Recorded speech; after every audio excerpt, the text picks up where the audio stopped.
I get this question all the time. In fact, I did a tour yesterday and the gentleman who I was touring asked exactly the same question in exactly the same way.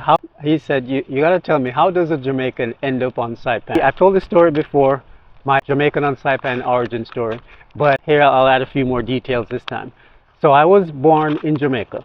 Grew up mostly in Kingston, but did spend time in Old Harbor in St. Catherine, and I do consider myself a country boy.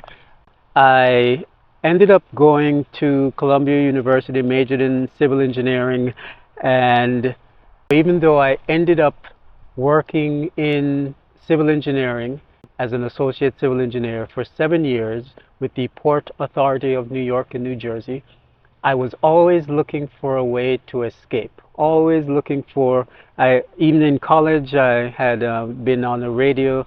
I was Sir Walt, the reggae DJ on WKCR FM for many years, for 4 or 5 years. Graduated, took the summer off, tried to start a music-oriented business and started a record label, and eventually led me to start writing books, and that's where I got the income to realize that there was potential there. So anyway, eventually jumped out on my own, quit my job as a civil engineer, went on my own full-time, and a few years passed, and then in December of 2005, I ran into a friend of mine, good friend of mine, who was a partner in the record label business. He was the producer, a fellow named Ken. He was the producer of a group called the God Squad.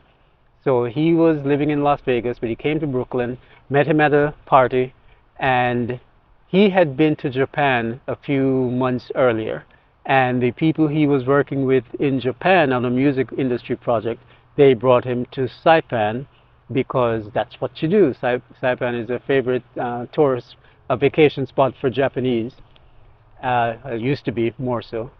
And so when I ran into Ken in 2005, we happened to be at this party, and I'll give you a little detail that is neither here nor there, but just fun fact. It was about 2 or 3 in the morning. It was time to leave, but it turns out that Ken's car was being blocked by someone who had parked there during the night, during the party, so we couldn't back out to leave for him to drive me back to the Bronx where I was living at the time. So he was going to wake up the person, because they knew whose car it was. They were going to wake up the person next door. You know, it was a Sunday morning, and ask them to move their car. And I told them, no, it'll be light in about 2 more hours, 5, 6 o'clock. We'll wait till then. They'll move out and we'll drive.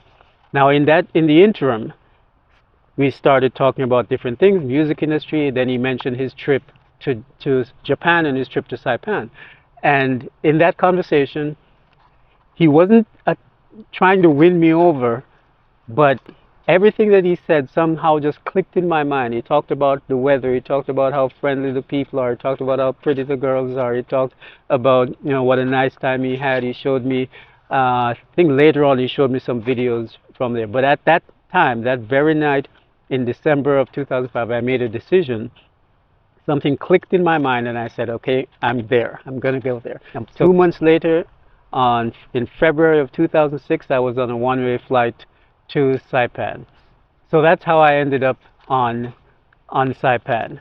And I did go back to the States, I think a few months later, to just throw out everything in my apartment, ship a few boxes of books, back to Saipan or to Saipan.